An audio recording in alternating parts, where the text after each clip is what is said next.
A Gênese, de Allan Kardec. Capítulo 9. Revoluções do Globo. 1. Revoluções gerais ou parciais. Os períodos geológicos marcam as fases do aspecto geral do globo, em consequência das suas transformações. Mas, com exceção do período diluviano, que se caracterizou por uma subversão repentina, todos os demais transcorreram lentamente, sem transições bruscas. Durante todo o tempo que os elementos constitutivos do globo levaram para tomar suas posições definitivas, as mutações houveram de ser gerais. Uma vez consolidada a base, só se devem ter produzido modificações parciais na superfície. 2. Além das revoluções gerais, a Terra experimentou um grande número de perturbações locais, que mudaram o aspecto de certas regiões. Como no tocante às outras duas causas contribuíram para essas perturbações, o fogo e a água.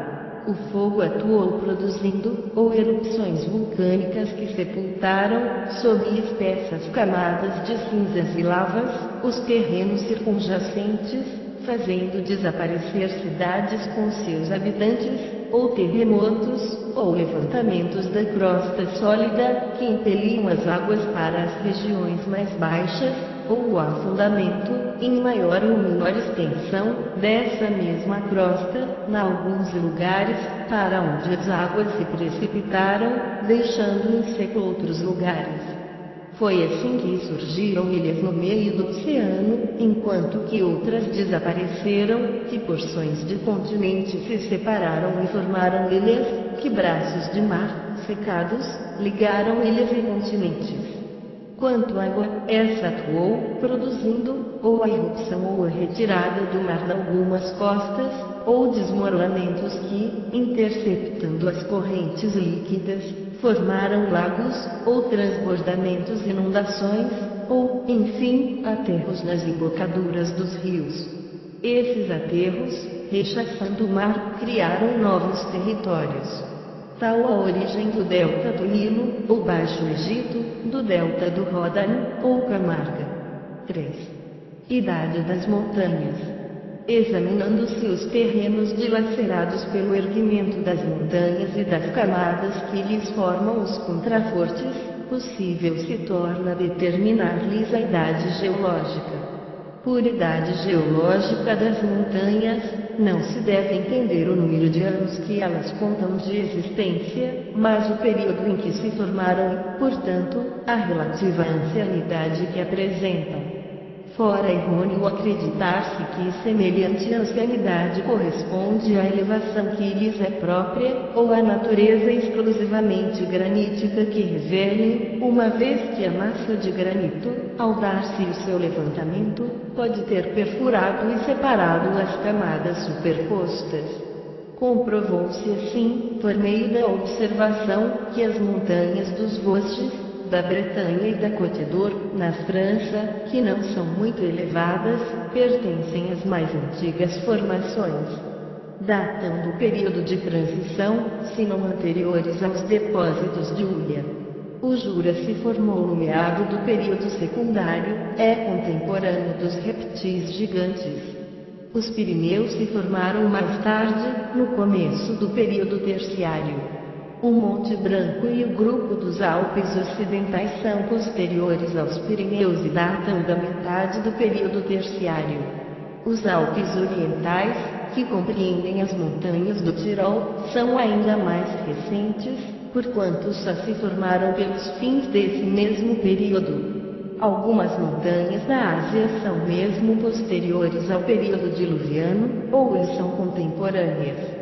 Esses levantamentos hão de ter ocasionado grandes perturbações locais e inundações mais ou menos consideráveis, pelo deslocamento das águas, pela interrupção e mudança do curso dos rios. 1. Início da nota da editora. 1. O século passado registrou notável exemplo de um fenômeno desse gênero. A 6 dias de marcha da cidade de México, existia, em 1750, uma região fértil e bem cultivada, onde davam em abundância arroz, milho e bananas.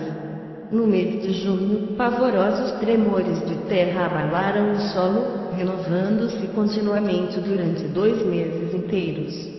Na noite de 28 para 29 de setembro, violenta convulsão se produziu, um território de muitas léguas de extensão entrou a erguer-se pouco a pouco e acabou por alcançar a altitude de 500 pés, numa superfície de 10 léguas quadradas. O terreno ondulava, como as vagas do mar ao sopro da tempestade, milhares de montículos se elevavam e afundavam alternativamente, afinal, abriu-se um abismo de perto de 3 léguas, donde eram lançados a prodigiosa altura fumo, fogo, pedras esbraseadas e cinzas. 6 montanhas surgiram desse abismo iante, entre as quais o vulcão a que foi dado o nome de Jorullo, que agora se eleva 550 metros acima da antiga planície. No momento em que principiaram os abalos do solo, os 2 rios Cuitimba e São Pedro, refluindo, inundaram toda a planície hoje ocupada pelo Jorullo, no terreno, porém, que sem cessar se elevava, outro sorvedouro se abriu e os absorveu. Os 2 reapareceram mais tarde, a oeste, num ponto muito afastado de seus antigos leitos. Luiz Figueiredo, A Terra antes do Dilúvio, página 370. Fim da nota da editora. 4. O dilúvio bíblico, também conhecido pela denominação de Grande Dilúvio Asiático, é fato cuja realidade não se pode contestar. Deve tê-lo ocasionado o levantamento de uma parte das montanhas daquela região, como do México. Corrobora esta opinião a existência de um mar interior, que ia outrora do Mar Negro ao Oceano Boreal, comprovada pelas observações geológicas. O Mar de Azov, o Mar Cáspio, cujas águas são salgadas, embora nenhuma comunicação tenham com nenhum outro mar, o Lago Aral e os inúmeros lagos espalhados pelas imensas planícies da Tartália e as estepes da Rússia parecem restos daquele antigo mar por ocasião do levantamento das montanhas do Cáucaso, posterior ao dilúvio universal. Parte daquelas águas foi recalcada para o norte, na direção do Oceano Boreal, outra parte para o sul, em direção ao Oceano Índico. Estas inundaram e devastaram precisamente a Mesopotâmia e toda a região em que habitaram os antepassados do povo hebreu.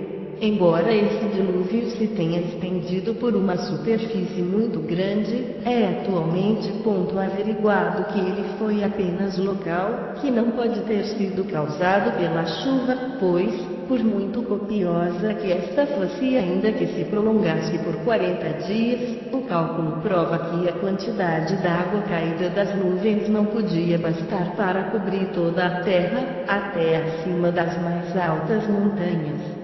Para os homens de então, que não conheciam mais do que uma extensão muito limitada da superfície do globo e que nenhuma ideia tinham da sua configuração, desde que a inundação invadiu os países conhecidos, invadida fora, para eles, a terra inteira.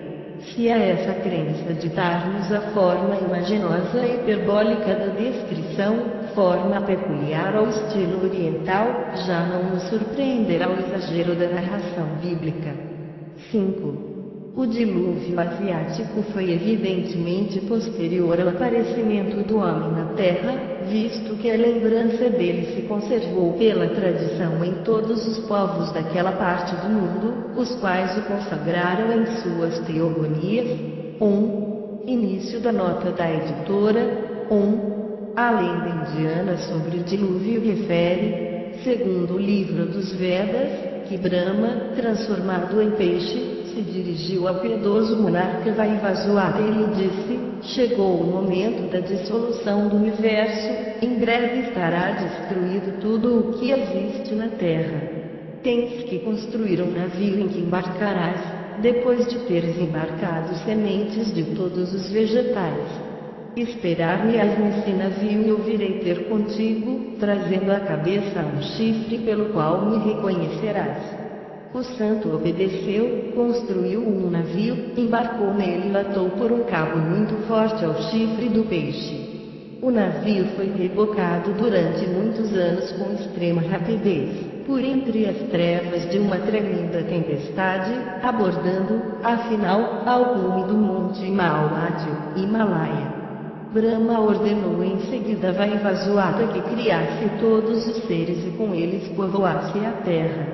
É flagrante a analogia desta lenda com a narrativa bíblica de Noé. Da Índia ela passara ao Egito, como uma multidão de outras crenças. Ora, sendo o livro dos Vedas anteriores ao de Moisés, a narração que naquele se encontra, do dilúvio, não pode ser uma cópia da deste último. O que é provável é que Moisés, que aprendera as doutrinas dos sacerdotes egípcios, haja tomado a estes a sua descrição. Fim da nota da editora. É igualmente posterior ao grande dilúvio universal que assinalou o início do atual período geológico. Quando se fala de homens e de animais antediluvianos, a referência é aquele primeiro cataclismo.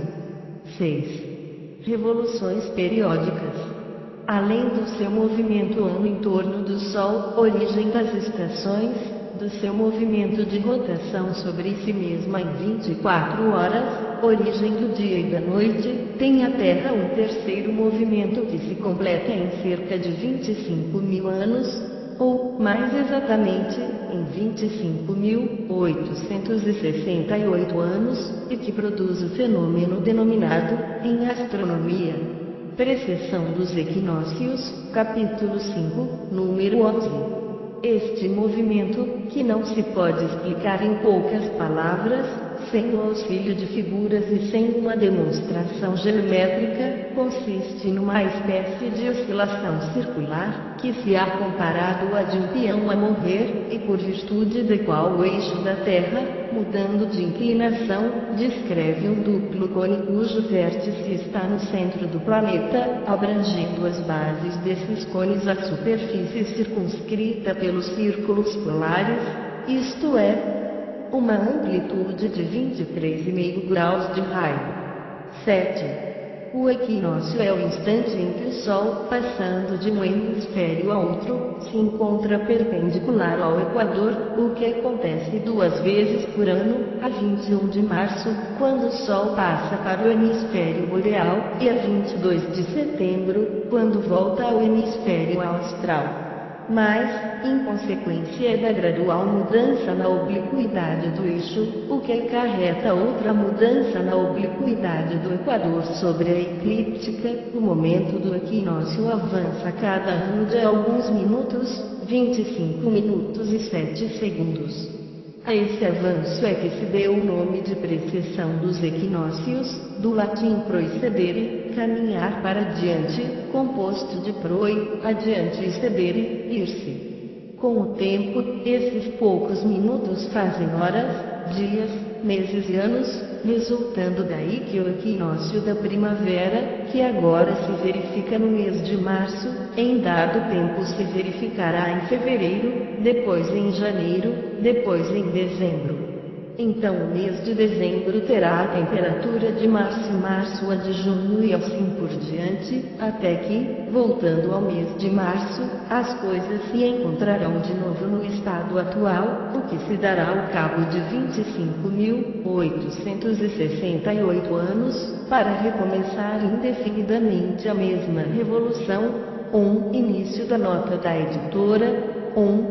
A precessão dos equinócios ocasiona outra mudança, a que se opera na posição dos signos do zodíaco. Girando a Terra ao derredor do Sol em um ano, à medida que ela avança, o Sol, cada mês, se encontra diante de uma constelação. Estas são em número de 12, a saber, o Carneiro, o Touro, os Gêmeos, o Câncer, o Leão, a Virgem, a Balança, o Escorpião, o Sagitário, o Capricórnio, o Aquário, os Peixes. São chamadas constelações zodiacais, ou signos do zodíaco, e formam um círculo no plano do equador terrestre. Conforme o mês do nascimento de um indivíduo dizia-se que ele nascera sob tal ou tal signo, daí os prognósticos da astrologia. Mas, em virtude da precessão dos equinócios, acontece que os meses já não correspondem às mesmas constelações. Um que nasce no mês de julho já não está no signo do Leão, porém no do Câncer. Cai assim a ideia supersticiosa da influência dos signos, capítulo 5, número 12. Fim da nota da editora. 8. Desse movimento cônico do eixo, resulta que os polos da Terra não olham constantemente os mesmos pontos do céu, que a estrela polar não será sempre estrela polar, que os polos gradualmente se inclinam mais ou menos para o Sol e recebem dele raios mais ou menos diretos, donde se segue que a Islândia e a Lapônia, por exemplo, localizadas sob o círculo polar, poderão, em dado tempo, receber raios solares como se estivessem na latitude da Espanha e da Itália e que, na posição do extremo oposto, a Espanha e a Itália poderão ter a temperatura da Islândia e da Lapônia, e assim por diante, a cada renovação do período de 25.000 anos. Início da nota da editora. O deslocamento gradual das linhas isotérmicas, fenômeno que a ciência reconhece de modo tão positivo como o do deslocamento do mar, é um fato material que apoia esta teoria. Fim da nota da editora. 9. Ainda não puderam ser determinadas com precisão as consequências deste movimento, porque somente se há podido observar uma pequena parte da sua revolução. A respeito, pois, não há mais do que presunções, algumas das quais com caráter de probabilidade. Essas consequências são: primeira, o aquecimento e o resfriamento alternativos dos polos e, por conseguinte, a fusão dos gelos polares durante a metade do período de 25.000 anos e a nova formação deles durante a outra metade desse período. Resultaria daí não estarem os polos condenados a uma perpétua esterilidade, cabendo-lhes gozar a seu turno dos benefícios da fertilidade. Segunda, o deslocamento gradativo do mar, fazendo invadir pouco a pouco umas terras e pôr a descoberto outras, para de novo as abandonar, voltando ao seu leito anterior. Esse movimento periódico, indefinidamente renovado, constituiria uma verdadeira maré universal de 25.000 anos. A lentidão com que se opera esse movimento do mar torna-o quase imperceptível para cada geração. Faz-se, porém, sensível ao cabo de alguns séculos. Nenhum cataclismo súbito pode ele causar, porque os homens se retiram, de geração em geração, à proporção que o mar avança, e avançam pelas terras donde o mar se retira. É a essa causa, mais que provável, que alguns sábios atribuem o afastamento do mar de certas costas e a invasão de outras por ele. 10. O deslocamento demorado, gradual e periódico do mar é fato que a experiência comprova e numerosos exemplos confirmam, em todos os pontos do globo. Tem por efeito o entretenimento das forças produtivas da Terra. A longa imersão é para os terrenos um tempo de repouso, durante o qual eles recuperam os princípios vitais esgotados por uma não menos longa produção. Os imensos depósitos de matérias orgânicas, formados pela permanência das águas durante séculos e séculos, são adubações naturais, periodicamente renovadas, e as gerações se sucedem sem se aperceberem de tais mudanças. Início da nota da editora. Entre os fatos mais recentes que provam o deslocamento do mar, podem citar-se estes. No Golfo da Gasconha, entre o Velho Soulac e a Torre de Cordouan, quando o mar está calmo, percebe-se no fundo da água trechos de muralha, são os restos da antiga e grande cidade de Noviamagus, invadida pelas ondas em 580. O rochedo de Cordouan, que se achava então ligado à margem, está agora a 12 quilômetros.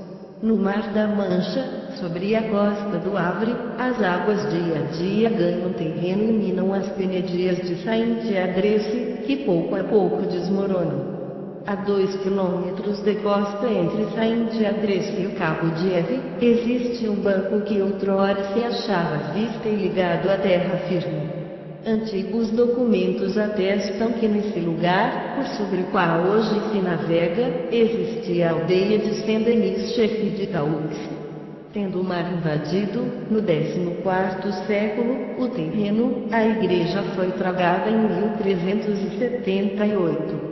Dizem que, com bom tempo, se lhe veem os restos no fundo do mar em quase toda a extensão do litoral da Holanda. O mar só é contido a poder de diques, que de tempos a tempos se rompem. O antigo lago de Flevo, que se reuniu ao mar em 1225, forma hoje o Golfo de Zuiderzee. Essa irrupção do oceano tragou muitas povoações.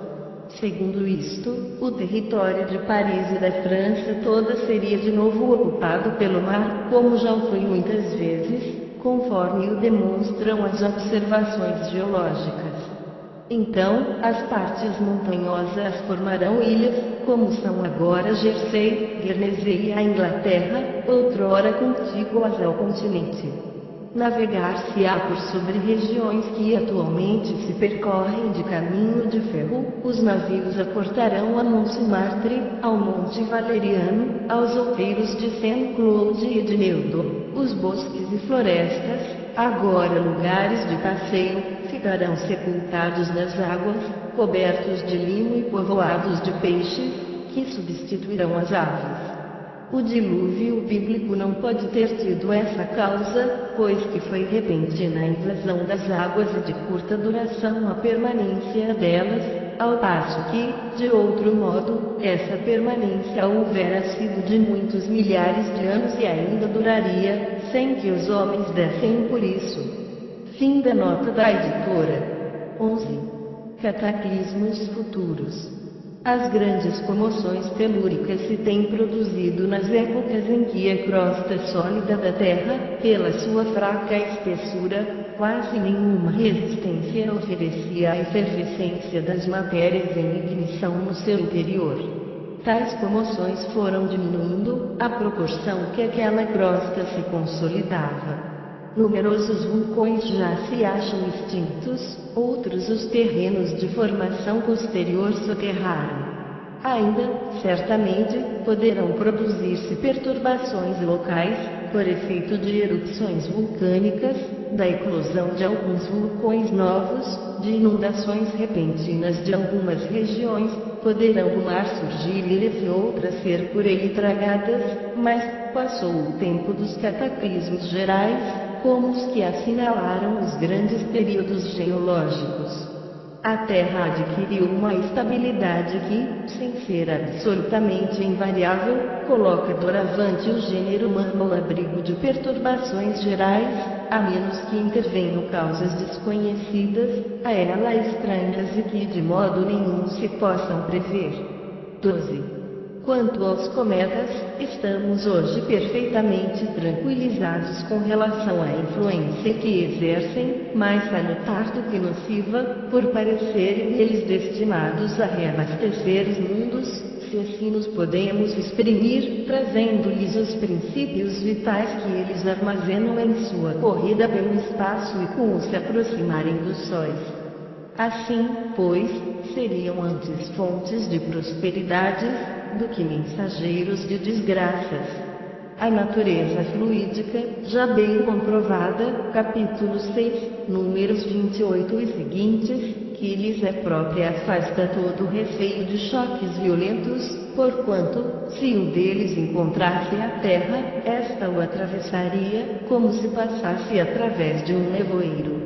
Ainda menos de temer é a cauda que arrastam, visto que essa mais não é do que a reflexão da luz solar na imensa atmosfera que os envolve, tanto assim que se mostra constantemente dirigida para o lado oposto ao Sol, mudando de direção conformemente a posição deste astro. Essa matéria gasosa também poderia, em virtude da rapidez com que eles caminham, constituir uma espécie de cabeleira, semelhante à esteira deixada por um navio em marcha, ou a fumaça de uma locomotiva. Aliás, muitos cometas já se têm aproximado da Terra, sem lhe causarem qualquer dano. Em virtude das suas respectivas densidades, a Terra exerceria sobre o cometa uma atração maior do que a dele sobre ela. Somente os restos de velhos preconceitos podem fazer que a presença de um cometa inspire terror. Início da nota da editora. O cometa de 1861 atravessou a órbita da Terra no ponto do qual esta se achava a uma distância de apenas 20 horas. A Terra esteve, portanto, mergulhada na atmosfera dele, sem que daí resultasse nenhum acidente. Fim da nota da editora. 13. Deve-se igualmente lançar ao rol das hipóteses quiméricas a possibilidade do encontro da Terra com outro planeta. A regularidade e a invariabilidade das leis que presidem aos movimentos dos corpos celestes tornam carente de toda probabilidade semelhante encontro. A Terra, no entanto, terá um fim. Como isso ainda permanece no domínio das conjecturas, mas, visto estar ela ainda longe da perfeição que pode alcançar e da vetustez que lhe indicaria o declínio, seus habitantes atuais pedem estar certos de que tal não se dará ao tempo deles. Capítulo 6, números 48 e seguintes. 14. Fisicamente, a Terra teve as convulsões da sua infância, entrou agora no período de relativa estabilidade, na do progresso pacífico, que se efetua pelo regular retorno dos mesmos fenômenos físicos e pelo concurso inteligente do homem. Está, porém, ainda, em pleno trabalho de gestação do progresso moral. Aí residirá a causa das suas maiores comoções. Até que a humanidade se haja avantajado suficientemente em perfeição, pela inteligência e pela observância das leis divinas, as maiores perturbações ainda serão causadas pelos homens, mais do que pela natureza, isto é, serão antes morais e sociais do que físicas. 15. Aumento ou diminuição do volume da Terra. O volume da Terra aumenta, diminui, ou permanece estacionário. Alguns, para sustentar que o volume da Terra aumenta, se fundam em que as plantas dão ao solo mais do que dele tiram, o que, se num sentido é exato, noutro não o é. As plantas nutrem entanto, e até mais, das substâncias gasosas que altem na atmosfera, quanto das que sugam pelas raízes. Ora, a atmosfera faz parte integrante do globo, os gases que a constituem provêm da decomposição dos corpos sólidos e estes, recompondo-se, retomam o que lhe haviam dado.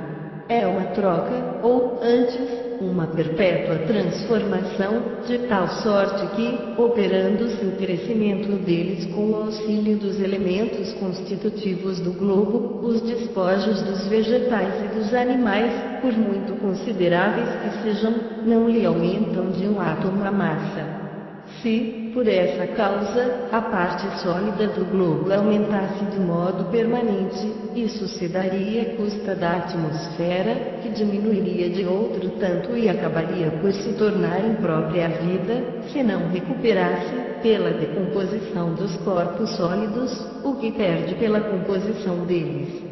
Na origem da Terra, as primeiras camadas geológicas se formaram das matérias sólidas momentaneamente volatilizadas, por efeito da alta temperatura, e que, condensadas mais tarde pelo resfriamento, se precipitaram.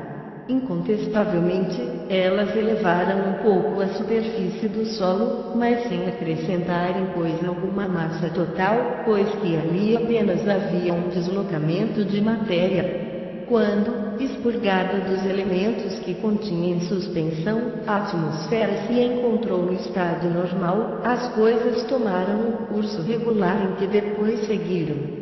Hoje, a menor modificação na constituição da atmosfera acarretaria, forçosamente, a destruição dos atuais habitantes da Terra, mas também é provável que novas raças se formassem noutras condições.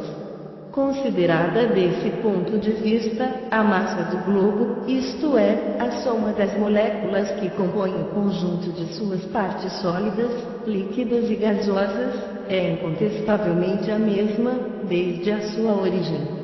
Se o globo experimentasse uma dilatação ou uma condensação, seu volume aumentaria ou diminuiria, sem que a massa sofresse qualquer alteração. Portanto, se a Terra aumentasse de massa, o fato seria efeito de uma causa estranha, pois que ela não poderia tirar de si mesma os elementos necessários ao seu aumento.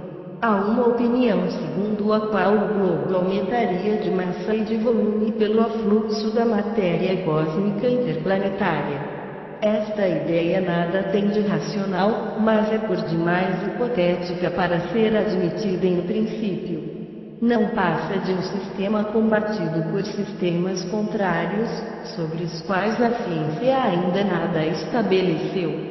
Eis aqui, a tal respeito, a opinião do eminente espírito que ditou os sábios estudos uranográficos incertos acima, no capítulo 6.